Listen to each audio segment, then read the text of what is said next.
Hello everyone, welcome back to my channel design by Mahak.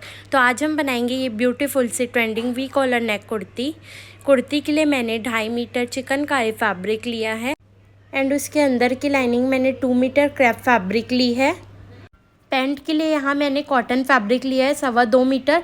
Pant की cutting and stitching already मेरे channel में uploaded है। Kurti and दामन में मैंने लेस यूज़ किया है, तो यहाँ मैंने 2.5 मीटर कुर्ती एंड दामन की लेस ली है। नेक के लिए मैंने 1/2 मीटर पतली वाली लेस ली है। अभी हम कुर्ती की मार्किंग करेंगे, तो यहाँ हमारा फैब्रिक 4 फोल्ड में है। अभी मार्किंग हम लाइनिंग फैब्रिक में करेंगे, तो सबसे पहले एक स्ट्रेट लाइन ड्रॉ करके कुर्ती की लेंथ लेंगे। कुर्ती की टोटल लेंथ है 43, तो यहाँ लाइनिंग में हम 41 इंच लेंथ लेंगे। अभी शोल्डर की मार्किंग करेंगे, तो शोल्डर रहेगा 7 इंच। अब शोल्डर डाउन की मार्किंग करेंगे, तो शोल्डर डाउन रहेगा 1 इंच एंड शोल्डर डाउन से आर्म होल की मार्किंग करेंगे, तो आर्म होल रहेगा 7 इंच। अब जो हमने आर्म होल वाली मार्किंग किया है उसको आपस में जोड़ लेंगे। नीचे वाली मार्किंग में भी स्ट्रेट लाइन ड्रॉ करेंगे। अभी हम वेस्ट लेंथ की मार्किंग करेंगे, तो वेस्ट लेंथ रहेगी हमारी 14 इंच पे एंड हिप लाइन की मार्किंग करेंगे, तो हिप लाइन रहेगी हमारी 20 इंच पे। अब हम चेस्ट की मार्किंग करेंगे, तो चेस्ट का फॉर्मूला है चेस्ट प्लस 2 लूजिंग डिवाइड 4। यहाँ मेरी चेस्ट 42 है, उसमें मैंने 2 इंच की लूजिंग ऐड की तो 44 आया। उसको 4 से डिवाइड करेंगे तो 11 आएगा। तो 11 इंच मार्क करके 2 इंच की मार्जिन ऐड करेंगे।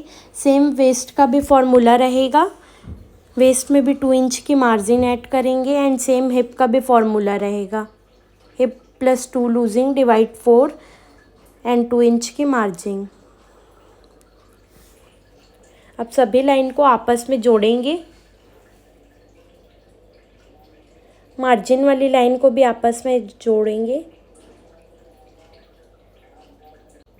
अब नीचे दामन की मार्किंग करेंगे, तो जितना हमने हिप वाली मार्किंग ली है उतना ही हमें नीचे दामन में लेना है।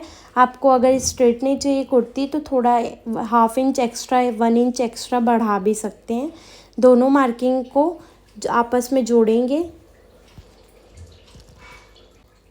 अब आर्म होल की मार्किंग करेंगे, तो जो हमने शोल्डर डाउन से आर्म होल की लेंथ ली थी वहाँ उसका सेंटर लेंगे। सेंटर में एक लाइन ड्रॉ करेंगे एंड बैक आर्म होल के लिए आर्म होल से 1 इंच बाहर जाएंगे। अब जो हमने सेंटर वाली मार्किंग की है एंड जो हमारी फिटिंग लाइन है उसमें आर्म होल का शेप बना लेंगे। उसके बाद हमको फ्रंट आर्म होल की मार्किंग करना है, तो सेंटर से हमें फ्रंट आर्म होल के लिए 1/2 इंच अंदर जाना है एंड आर्म होल से हमें 0.75 बाहर जाना है। अब सेंटर से जो अंदर गए हैं फिटिंग लाइन को मिलाते हुए आर्म होल को शेप देंगे। अभी नेक विड्थ की मार्किंग करेंगे, तो नेक विड्थ रहेगी हमारी 3 इंच। उसके बाद बैक नेक की मार्किंग करेंगे, तो बैक नेक की लेंथ रहेगी 1 इंच। 1 इंच ड्रॉ करके स्ट्रेट लाइन ड्रॉ करेंगे। उसके बाद नेक शेप ड्रॉ करेंगे। बैक नेक ड्रॉ करने के बाद फ्रंट नेक की मार्किंग करेंगे, तो फ्रंट नेक की लेंथ रहेगी 7.5 इंच। वहाँ से हमें 1/2 इंच बाहर जाना है। 1/2 इंच बाहर जाके एक मार्किंग करेंगे। अब जो हमने नेक विड्थ की मार्किंग की है और नीचे 1/2 इंच वाली मार्किंग को आपस में जोड़ेंगे। अब जो हमने शोल्डर डाउन वाली मार्किंग की थी और नेक विड्थ वाली मार्किंग को आपस में जोड़ेंगे। अभी हमारी कुर्ती की ड्राफ्टिंग रेडी है, तो अब इसकी कटिंग करेंगे। आपको पहले बैक आर्म होल वाली मार्किंग से कट करना है, फ्रंट आर्म होल की कटिंग बाद में करेंगे। पूरी कुर्ती की कटिंग करने के बाद जो हमने शोल्डर डाउन वाली मार्किंग की थी उसको भी कट करेंगे एंड बैक नेक की कटिंग करेंगे। अभी बैक वाला पल्ला को हटा के फ्रंट आर्म होल की कटिंग करेंगे एंड फ्रंट नेक की कटिंग करेंगे। अभी हम मेन फैब्रिक की कटिंग करेंगे, तो जितना हमने लाइनिंग की लेंथ ली थी उतना यहाँ भी लेंथ लेंगे एंड पल्ला को इक्वली रखेंगे, सेट करेंगे। उसके बाद ऑन फोल्ड पे हमने नेक विड्थ ली थी 3 इंच, तो ओपन होके वो 6 इंच आएगा। तो एक बार 6 इंच मेज़र करके पिन से सिक्योर करेंगे।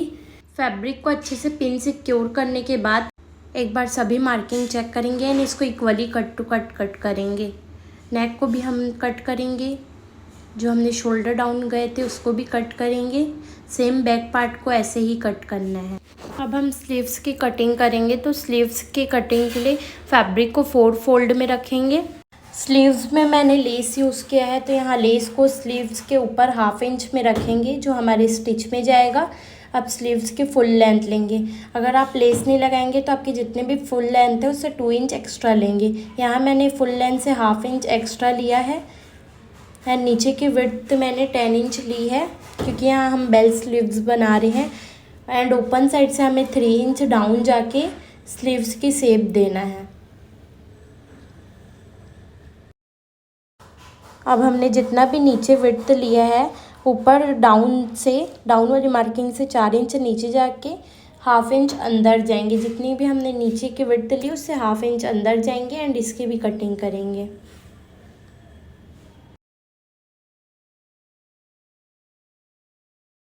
स्लीव्स कट होने के बाद उसके सेंटर में भी एक कट लगाएंगे। अब हम कुर्ती की स्टिचिंग देखेंगे। तो सबसे पहले हम बैक पार्ट को स्टिच करें। तो जो हमारा अस्तर वाला राइट साइड है, जो फैब्रिक का लेफ़्ट साइड को मिलाते हुए स्टिच करेंगे। हमारा जो राइट साइड वाला फैब्रिक है वो ऊपर रहना चाहिए, तो इक्वली हमें स्टिच करना है। चारों साइड से इक्वली स्टिच करेंगे।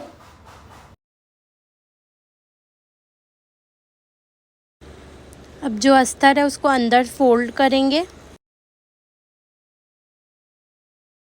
अस्तर को फोल्ड करने के बाद दूसरी साइड से भी इक्वली स्टिच करेंगे।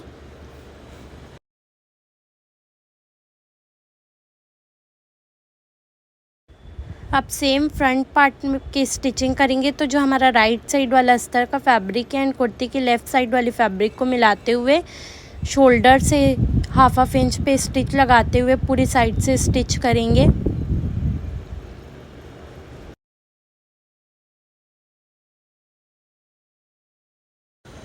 इक्वली स्टिच करने के बाद अब इसके भी अस्तर को अंदर से फोल्ड करेंगे।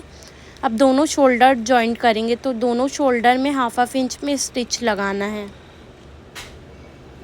शोल्डर जॉइंट करने के बाद नेक को ऑन फोल्ड में फोल्ड करेंगे। ऑन फोल्ड से हम नेक की लेंथ चेक करेंगे। तो यहाँ मेरा ऑन फोल्ड में 11 इंच आया है, मतलब 22 इंच की पट्टी लेंगे हम लेंथ वाइज।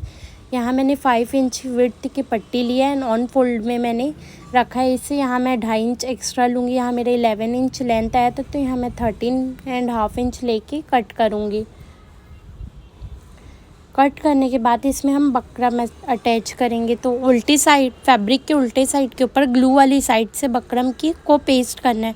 1/2 इंच का सीम अलाउंस छोड़ते हुए इसको प्रेस करेंगे। प्रेस करने के बाद जो बकरम का कोना है उसको मोड़ के एक बार उसके ऊपर भी प्रेस लगाएंगे।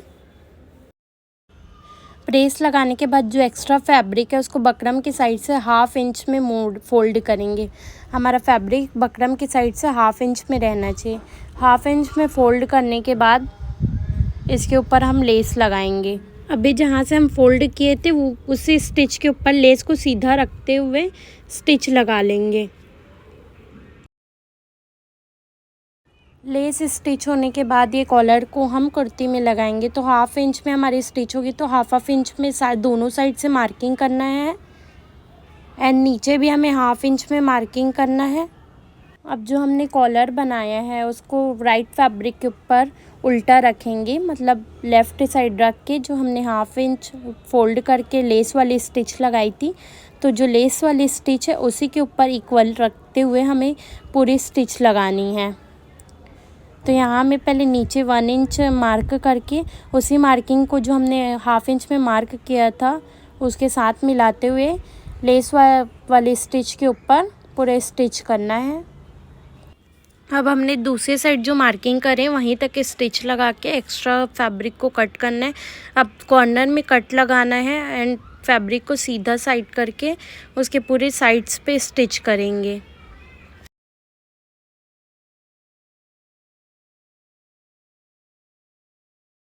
कॉलर स्टिच करने के बाद बैक साइड में भी एक स्टिच लगाएंगे एंड एक्स्ट्रा फैब्रिक को कट करेंगे। अब स्लीव्स जॉइंट करेंगे तो जो हमारी स्लीव्स की राइट वाली साइड है उसको राइट फैब्रिक के ऊपर मिलाते हुए जो सेंटर से कट लगाए थे उसको शोल्डर लाइन से जॉइंट करते हुए हाफ इंच में दोनों साइड से स्टिच करेंगे। स्लीव्स अटैच करने के बाद उसमें लेस लगाएंगे जो हमारी राइट साइड वाली स्लीव्स के फैब्रिक है एंड लेस का राइट साइड को मिलाते हुए हाफ इंच में इक्वली स्टिच करेंगे। स्टिच करने के बाद उसके ऊपर मेन सिलाई लगाएंगे। अब हम कुर्ती की फिटिंग देंगे तो दोनों साइड से 2-2 इंच की मार्जिन ली थी हमने, तो 2-2 इंच निशान लगा के जो हमने हिप लेंथ ली थी वहाँ तक हमें स्टिच करना है। हिप लेंथ के पास से हमें एक क्लॉक लगा के फिर हमें दूसरी सिलाई भी लगानी है उसके ऊपर। नीचे दामन में भी मैंने लेस लगाई थी, तो अब हम दामन बनाएंगे तो एक बार हाफ इंच में फ़ोल्ड करके दूसरे बार फोल्ड करेंगे एंड दामन स्टिच करेंगे। दामन स्टिच होने के बाद हमारी कुर्ती रेडी है। अगर आपको वीडियो हेल्पफुल लगी तो वीडियो को लाइक करें एंड चैनल को सब्सक्राइब करें। Thank you.